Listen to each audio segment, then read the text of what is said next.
Okay, so the first thing you're supposed to do when you're analyzing the market is to look for market structure and what kind of patterns the market is creating, as well as the environment of the market. Now, if we look at USDCHF, the first thing you notice is that the market went up, down, down. Here is the monthly time frame. And when the market created this, basically it created an equal low. Now, after an equal low, what you know is that the market overall has shifted its direction from bearish, from bullish to bearish, because the market, when it creates an equal bottom, basically then what you're expecting is the creation of a head and shoulders pattern. The principle is very simple. The market goes up, down, up. At that point, if the market wants to create a higher high, it needs to create a higher low.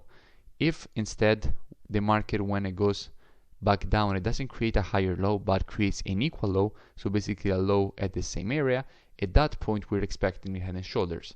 It's a very simple market structure concept. So at this point, from the monthly time frame, we expect continuation to the downside on USDCHF. So from the monthly, we are bearish on USDCHF.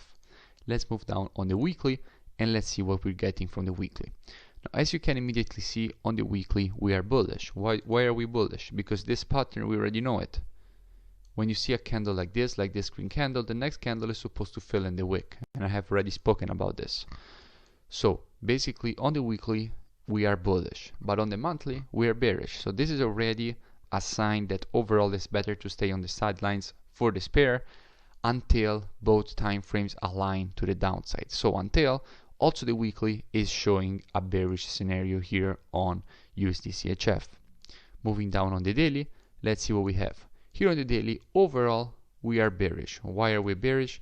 Because the market is basically rejecting the strong area of resistance. We have resistance here, we have resistance here, and we have resistance here. So overall, we have a head and shoulders also here on the daily time frame. So overall, on USDCHF, the monthly is bearish, the weekly is bullish, and the daily is bearish. So monthly bearish, weekly bullish, and daily bearish.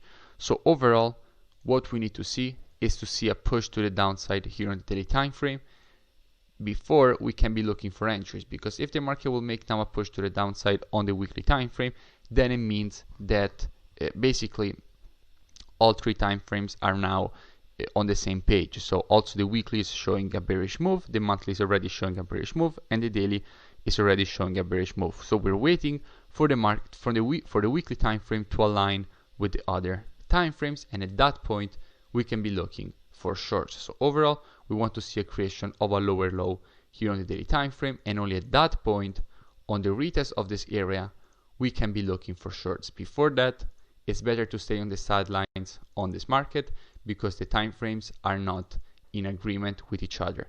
If you enjoyed this analysis and you learned when you're supposed to stay on the sidelines, make sure you leave a like and a comment, and I will see you in the next video.